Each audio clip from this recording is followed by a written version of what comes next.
BRK news న్యాయవేదిక కార్యక్రమానికి స్వాగతం. రోజులాగే ఇవాళ కూడా ఒక ప్రజా ప్రయోజిత న్యాయాంశంపై అయితే చర్చించబోతున్నాం.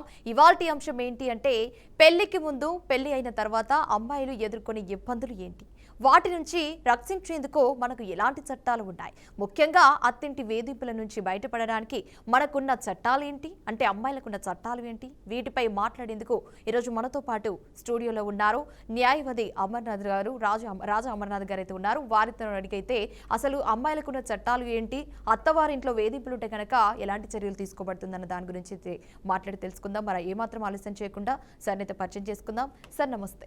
నమస్తే అమ్మా. Sir thank you sir, thanks for coming మా బీఆర్కే న్యూస్ ఛానల్కి రావడం, ఈ న్యాయవేదిక కార్యక్రమంలో పాల్గొనడం చాలా సంతోషంగా ఉంది సార్. ఈ రోజు వచ్చేసి మన అంశం ఏంటంటే ఒక అమ్మాయి పెళ్లి చేసుకొని అత్తవారింటిలోకి బాగానే వెళ్తుంది. వెళ్ళిన తర్వాత ఏంటంటే బిఫోర్ మ్యారేజ్ ఒకలాగా ఉంటుంది, ఆఫ్టర్ మ్యారేజ్ ఒకలాగా ఉంటుంది అన్న విషయం అందరికీ తెలిసిందే.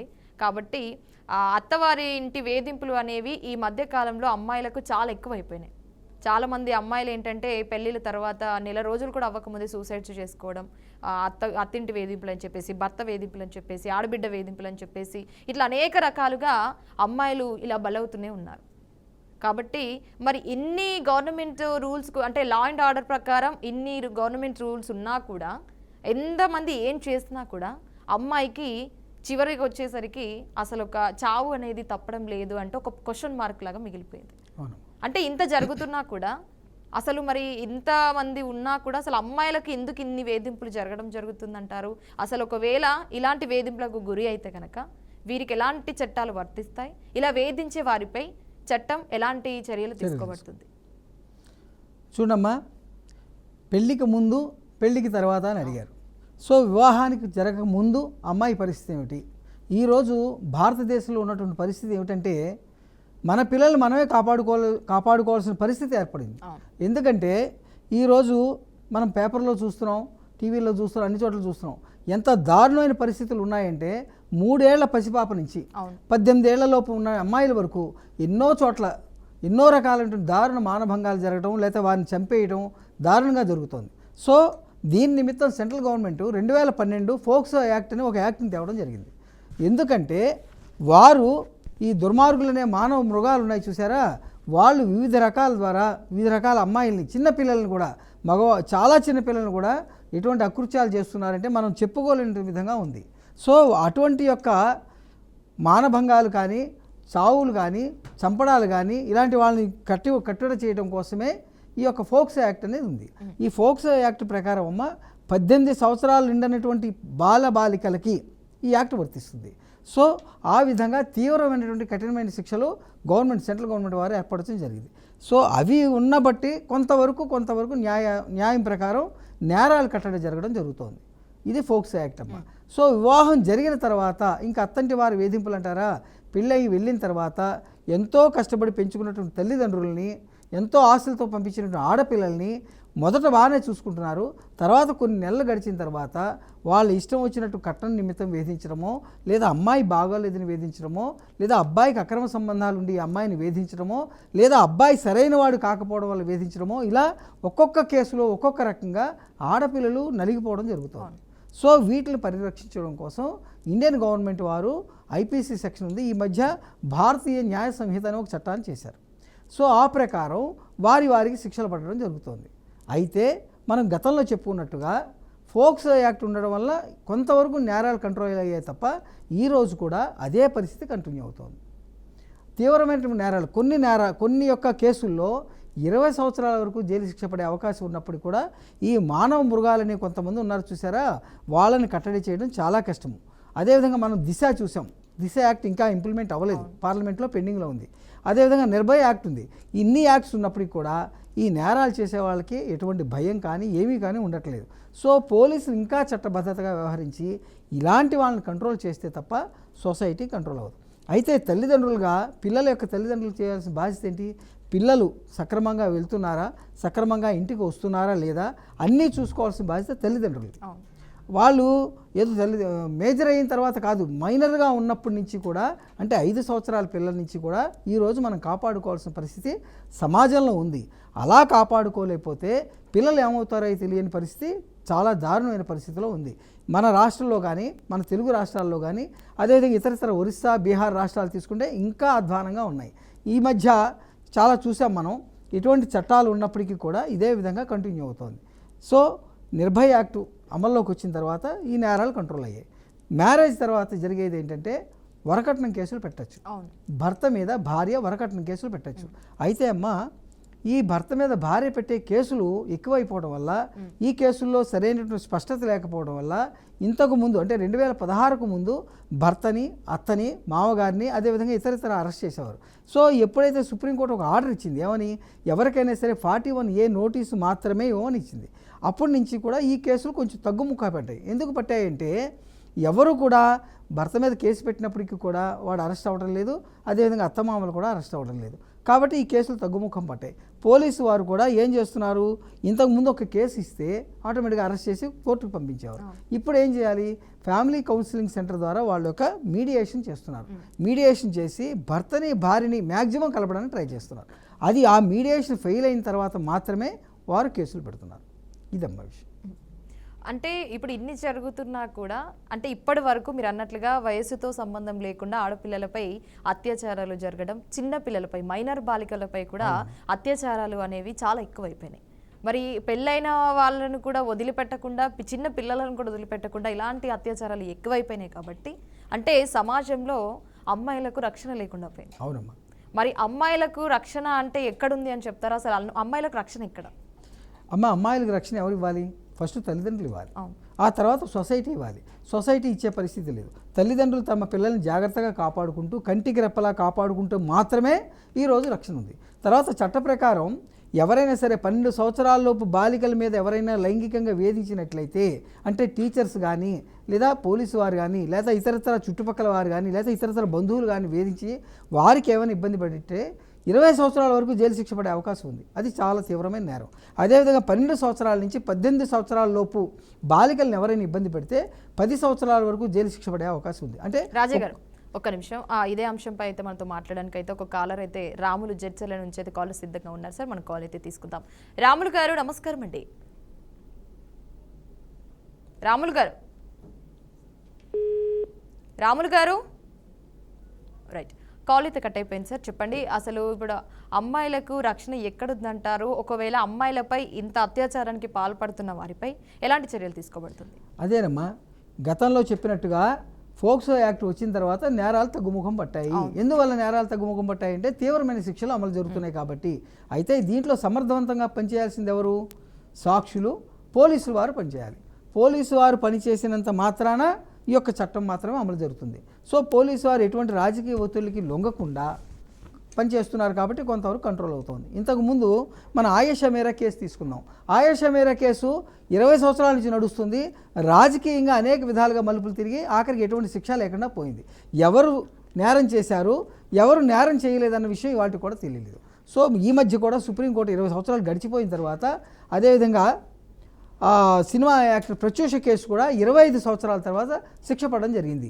ఇంకా ఆ న్యాయానికి ఎటువంటి విలువ ఉంటుంది? 25 సంవత్సరాల తర్వాత కేవలం 2 సంవత్సరాల జైలు శిక్ష మాత్రమే విధించారు. అంటే ఆ యొక్క న్యాయాల విచారణ జోలికి నేను ఇప్పుడు ఈ దశలో వెళ్ళదలుచుకోలేదు. కానీ న్యాయం ఇంత ఆలస్యం అవడం వల్ల కూడా ఆటోమేటిక్గా ప్రజలకి న్యాయం మీద విలువ పోతుంది. కాబట్టి పోలీసు వారు దీంట్లో సమర్థవంతంగా పనిచేయాల్సింది ఎవరు? కేవలం పోలీసు వ్యవస్థ మాత్రమే. వాళ్ళు ఎటువంటి రాజకీయ ఒత్తిడికి లొంగకుండా నిర్భయంగా ప్రాసిక్యూషన్ ప్రూవ్ చేసినట్లయితే న్యాయ వ్యవస్థ ఖచ్చితంగా పనిచేస్తుంది. వాళ్ళు కనుక ప్రాసిక్యూషన్ సరిగా పనిచేయనట్లయితే న్యాయ వ్యవస్థ కూడా ఏమీ చేయలేదు. ఎందుకంటే న్యాయ వ్యవస్థ తన ముందున్నటువంటి సాక్ష్యాలను పరిగణలోకి తీసుకుంటుంది తప్ప బయట ఉన్నటువంటి ప్రజలు మాట్లాడుకునే విధానాలను ఏది తీసుకోదు. తన దగ్గర ఉన్నటువంటి ఛార్జ్షీట్లో ఉన్నటువంటి సాక్షులు మాత్రమే విచారించి దాన్ని బట్టి శిక్ష వేయాలా, శిక్ష వేయకూడదని డిసైడ్ చేస్తుంది. కాబట్టి దీంట్లో ప్రత్యేకించి పనిచేయాల్సింది పోలీసు వ్యవస్థ మాత్రమే. సో పోలీసు వ్యవస్థ పనిచేయాల్సి అన్నట్టు చూడాల్సిన బాధ్యత ప్రభుత్వానిదే. రైట్, రాజా గారు చెప్పండి, ఇప్పుడు చాలా మందికి ఏంటంటే ఈ మధ్య కాలంలో స్త్రీలకు అంటే భర్తల నుంచి కూడా వేధింపులు ఎక్కువ అయిపోయినాయి. అంటే ఆస్తులు కావచ్చు, లేదంటే కట్నం వేధింపులు కావచ్చు, ఇలాంటివి కూడా పెరిగిపోయినాయని చెప్పాలి. అసలు ఎంత చేసినా కూడా భార్యని ఆఫ్టర్ ఒక ల్యాండ్ కోసమని, లేదు అంటే వరకట్నం కోసమని వేధింపులకైతే గురి చేయడం కూడా జరుగుతుంది. అంటే ఫైనల్గా వచ్చేసరికి భార్యని చంపడం, భార్య మీద కేసులు పెట్టడం, ఇలాంటివి కూడా చాలామంది జరుగుతున్నాయని చెప్పొచ్చు కదా సార్. ఒకవేళ ఇలాంటివి గనక జరిగితే గనక భర్తపై ఎలాంటి చర్యలు తీసుకోబడుతుంది, లేదు అంటే గనక ఈ సమస్యకి పరిష్కారం ఏ విధంగా ఉంటుందని చెప్పవచ్చు అంటారు? అమ్మ, వివాహం జరగకముందు తల్లిదండ్రులు పెంపకంలో ఉంటుంది, ఆడపిల్లలవని మగపిల్లలవని. సో మగపిల్లలు కనుక సక్రమంగా పెరిగినట్లయితే, వాళ్ళు తల్లిదండ్రులు వారు గౌరవించినట్లయితే కొంతవరకు వారికి మంచి నడవడిక వచ్చే అవకాశం ఉంటుంది. కానీ ఈ మెట్రోపాలిటన్ కల్చర్ వచ్చిన తర్వాత కాస్మోపాలిటన్ క్లబ్బుల్లో తిరిగి వాళ్ళు ఏం చేస్తున్నారో వాళ్ళు తెలియట్లా. తల్లిదండ్రులు ఒకలా ఉంటున్నారు, పిల్లలు ఒకలా ఉంటున్నారు. అలాంటప్పుడు మాత్రమే ఈ యొక్క కేసులు ఎక్కువైపోతున్నాయి. అదేవిధంగా తల్లిదండ్రులు ఆడపిల్లలు పెంచేటప్పుడు కూడా వారు సక్రమంగా ఉంటున్నారా లేదో చూసుకోవాల్సిన బాధ్యత వారిది. అంటే ఇక్కడ ఆడపిల్లలను బ్లేమ్ చేయడం కాదు, వారు సరిగా కాలేజీకి వెళ్తున్నారా, వస్తున్నారా లేదా, అదేవిధంగా వారు సక్రమంగా నడుస్తున్నారా లేదా అని పరిశీలించాలి. ఈ మధ్య లవ్ మ్యారేజ్లు ఎక్కువైపోయింది. ఈ లవ్ మ్యారేజెస్ అయిన తర్వాత ఎవరిని వివాహం చేసుకుంటున్నారు, వారి పరిస్థితి ఏంటి అన్నది లేదు. వాళ్ళకి నచ్చింది 2-3 సంవత్సరాలు ఉంటారు, తర్వాత విడిపోయే అవకాశాలు ఏర్పడుతున్నాయి. ఎందుకంటే అమ్మ, మొదట్లో ఉన్నటువంటి ఈ ఇష్టాలు తర్వాత క్రమేణా తగ్గిపోయి ఈ భర్త తన భార్యను అనేక రకాలుగా వేధిస్తున్నాడు. వేధించడం అంటే అమ్మ, ఏదో వంట చేయడం దగ్గర నుంచి, వాళ్ళ తల్లిదండ్రులను దూషించడం దగ్గర నుంచి, నువ్వు నాకు సరిపోవు, లేకపోతే నువ్వు నాకు అందంగా లేవని అనేక రకాలుగా వేధిస్తున్నాడు. సో ఇలా ఏ వేధింపులకు గురి చేసినా, అది లవ్ మ్యారేజ్ అయినప్పటికీ కూడా, లేదా అరేంజ్డ్ మ్యారేజ్ అయినప్పటికీ కూడా, కట్నం సరిపోలేదనో లేదా ఇతరతర కారణాలు ఇచ్చో అనేక రకాలుగా వేధిస్తున్నారు. వేధించినప్పుడు భార్య తన హక్కులు ఏమున్నాయి? ఒకటి, భర్త మీద వరకట్నం కేసు పెట్టడం. కానీ ఆ కేసు ఎప్పుడు పెట్టాలి? తన ప్రయత్నం కానప్పుడు మాత్రమే, కేవలం తల్లిదండ్రులు, మధ్యవర్తులు, పెద్దలు అందరూ విచారించిన తర్వాత మాత్రమే ఆ కేసు పెట్టాలి. లేదనుకోమ్మా, ఆటోమేటిక్గా పోలీస్ స్టేషన్కి వెళ్తున్నారు, కేసు 4-5 సంవత్సరాలు నడుస్తుంది, కాంప్రమైజ్ అవడానికి అవకాశం ఉన్న కేసులు కూడా విడిపోయి ఆఖరికి భార్య తన భర్తను వేడుకోవాల్సిన పరిస్థితి వస్తుంది. అయ్యా, నేను నా భర్తతో కాపురం చేస్తాను, మమ్మల్ని తిరిగి కలపండి. కానీ ఎప్పుడైతే 4-5 సంవత్సరాల గ్యాప్ వచ్చేసిందో వాళ్ళ మధ్య పొరపచ్చాలు ఎక్కువైపోయి భర్త భార్యని ఎటువంటి పరిస్థితులు అంగీకరించే పరిస్థితి లేదు. కాబట్టి ఆడపిల్లలు కేసు పెట్టే ముందు 1-4 సార్లు వాళ్ళ తల్లిదండ్రులు కూడా ఆలోచించుకుని కేసు పెడదామా వద్దా, ఇద్దరి మధ్య సానుకూలంగా పరిష్కారం అవుతుందా లేదా అని ఫ్యామిలీ కౌన్సిలింగ్ ద్వారానో లేదా పెద్ద మనుషుల ద్వారానో మధ్యవర్తుల ద్వారానో ప్రయత్నించి అప్పుడు మాత్రమే కేసు పెట్టడం శ్రేయస్కరం. ఎందుకంటే ఈ మధ్య నేను తరచుగా చేసినటువంటి కేసుల్లో ఎప్పుడైతే భార్య కేసు ఓడిపోయే పరిస్థితి వస్తుందో భర్తని వేడుకోవడం, భర్త తరపు తల్లిదండ్రులు కానీ అంగీకరించకపోవడం, భార్య సింగిల్గా మిగిలిపోవడం జరుగుతోంది. సో అది ఒకటి వరకట్నం కేసు. అదేవిధంగా భార్య భర్త నుంచి భరణం కోరుకోవచ్చమ్మా. ఎలా కోరుకోవచ్చు? సెక్షన్ 125 మెయింటెనెన్స్ యాక్ట్ ప్రకారం భర్త తన యొక్క భార్యను పోషించాల్సిన బాధ్యత ఉంది. ఎప్పటి వరకు పోషించాలి? భార్య రెండో పెళ్లి చేసుకునే వరకు కూడా భర్తదే బాధ్యత. అదేవిధంగా భర్త ద్వారా జనించిన పిల్లలు ఉన్నారు చూసారా, పిల్లల పూర్తి బాధ్యత కూడా తండ్రిదే. పిల్లలు ఎక్కడున్నప్పటికీ కూడా తల్లి దగ్గర ఉన్నా, తండ్రి దగ్గర ఉన్నా, లేదా వాళ్ళు ఏదైనా హాస్టల్లో చదువుకుంటున్నా, లేదా వేరే చోట ఉన్నా కూడా తండ్రిదే పూర్తి బాధ్యత. ఎప్పటి వరకు బాధ్యత అంటే, తండ్రి తన ఆడపిల్లకి పెళ్లి చేసి ఆ అమ్మాయి సక్రమంగా ఉన్నంత వరకు చూడవలసిన బాధ్యత తండ్రిది. అదేవిధంగా ఒకవేళ ఆ అమ్మాయి కనుక భర్తతో విడిపోయినట్లయితే ఆ అమ్మాయి యొక్క జీవితాంతం చూడాల్సిన బాధ్యత కూడా తండ్రిదే. అదేవిధంగా కొడుకు అంటే కుమారుడు కూడా మేజర్ అయ్యే వరకు చూడవలసిన బాధ్యత భర్తదే. అదేవిధంగా భార్య రెండో పెళ్లి చేసుకునే వరకు కూడా చూడవలసిన బాధ్యత భర్తదే. ఇన్ని రకాల బాధ్యతలు భర్తకు ఉన్నాయి. కానీ ఇవి ఎక్కడ ఇంప్లిమెంట్ అవుతున్నాయి? ఎక్కడ అమ్మాయి నిలబడగలుగుతోంది సొసైటీలో? ఎందుకంటే సొసైటీలో భర్తకి దూరంగా ఉన్నటువంటి స్త్రీ ఎలా ఇబ్బంది పడుతుందో అందరికీ తెలుసు. కాబట్టి ఇవన్నీ కూడా గత్యంతరం లేని పరిస్థితిలో మాత్రమే, అంటే ఇంకా తప్పదు, భర్తతో కలిసి ఉండే అవకాశం లేదు అని అన్ని మీడియేషన్స్ అయిన తర్వాత మాత్రమే ఆ అమ్మాయి కోర్టుకు వెళ్ళి కేసులు పెట్టుకోవడం మంచిది. ఈ లోపుగా తొందరపడి ఏదో చిన్న చిన్న తగాదాలకి కోర్టుకు వెళ్ళటమో లేదా పోలీస్ స్టేషన్కి వెళ్ళిపోవడం, కేసు పెట్టేయడమో జరిగితే భర్తకి ఏ ఇబ్బంది అవ్వటంలా. ఎందుకంటే సెక్షన్ 41A ప్రకారం అతను కానీ అతని తల్లిదండ్రులు కానీ వారి బంధువులు కానీ అరెస్ట్ అవ్వటంలా. సో అక్కడ సగం భయం పోతుంది. తర్వాత కేసులు 4-5 సంవత్సరాలు నడుస్తున్నాయి. నడిచేటప్పటికి ఆటోమేటిక్గా ఉన్న భయం పోయి ఆటోమేటిక్ కేసులు కూడా వీగిపోతున్నాయి. అప్పుడు ఎవరు లాస్ అవుతున్నారు? భార్య, అంటే స్త్రీ మాత్రమే ఎక్కువ లాస్ అవుతుంది. కాబట్టి 1-4 సార్లు బాగా ఆలోచించుకుని దాని ప్రకారం ముందుకెళ్ళమని నా సలహా.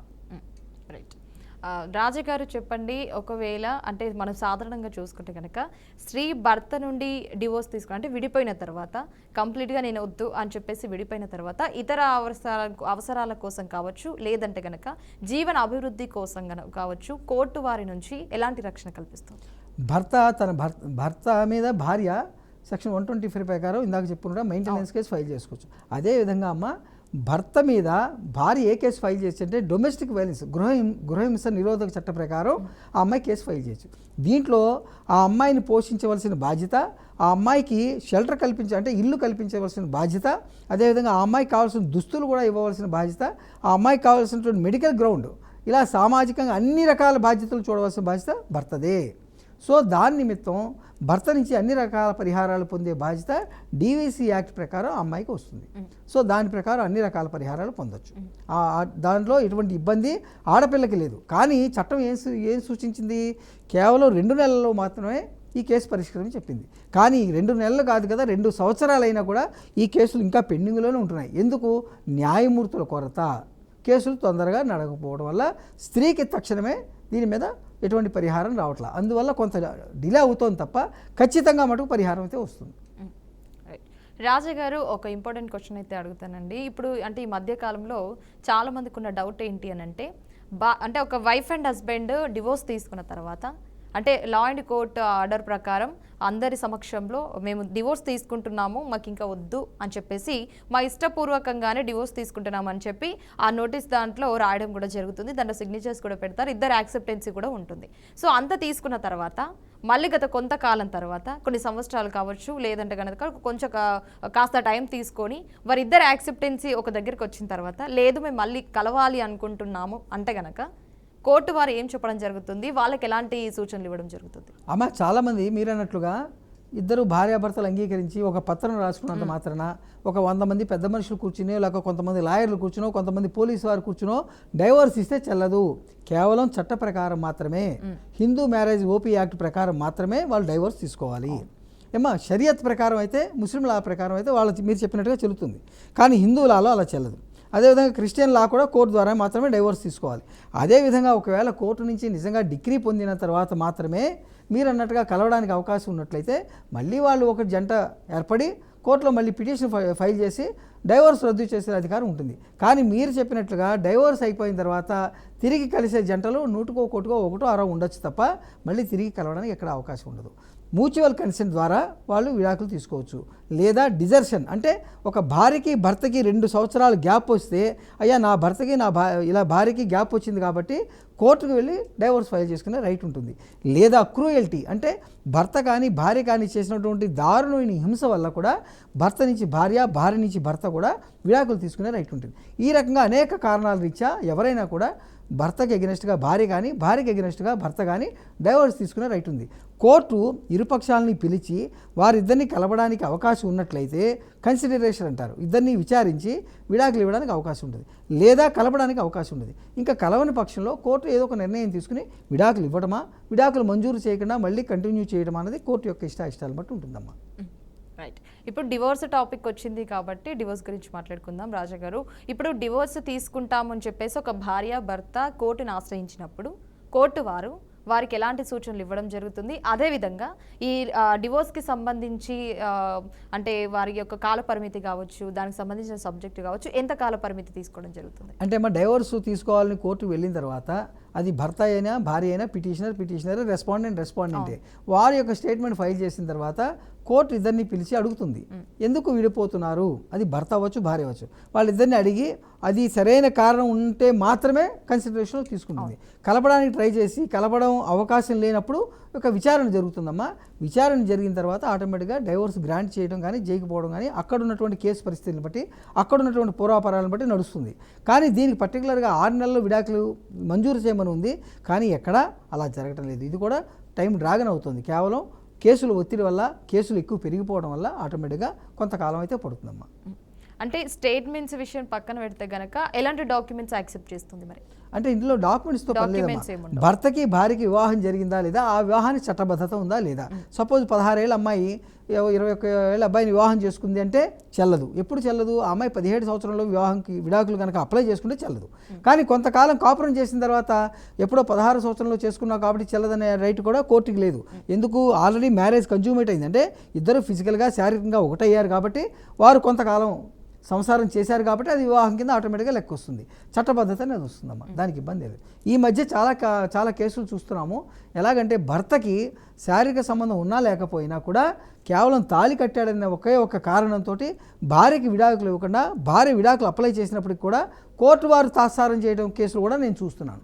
సో అలాంటి కేసులు కూడా ఉంటున్నాయమ్మా. సో ఇలాంటి విషయాల్లో ఇప్పటికీ పెండింగ్ లో ఉన్న కేసులు కూడా చాలా వరకు ఉన్నాయి. ఇలాంటి కేసుల్లో కోర్టు ఏం చేయాలి, తనకున్నటువంటి డిస్క్రిమినేషన్ పవర్ జడ్జి ఉపయోగించుకుని తక్షణమే విడాకులు మంజూరు చేస్తే అటు అమ్మాయికి ఇటు అబ్బాయికి కూడా ఫ్రీ అయిపోతారు. కానీ ఈ కోర్టు మామూలు యాజ్ పర్ ది ప్రొసీజర్ ప్రకారం డిలే చేసింది అనుకోండి, దానివల్ల అమ్మాయి యొక్క జీవితం నాశనం అవుతుంది. అబ్బాయికి ఏముంది, ఇవాళ కాకపోతే రేపొద్దున, కానీ అమ్మాయి అటు సొసైటీలో బాధపడుతూ తనకి ఎవరు లేరనే బాధతో అలాగా కాలం గడపాల్సిన పరిస్థితి ఏర్పడుతుంది.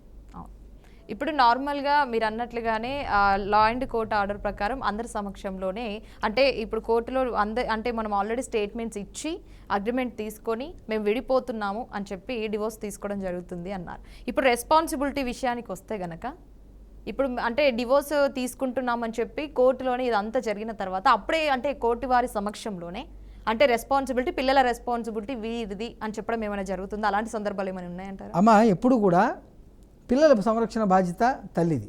అంటే సంరక్షణ అంటే కేవలం 5 సంవత్సరాల లోపు పిల్లలు మాత్రమే.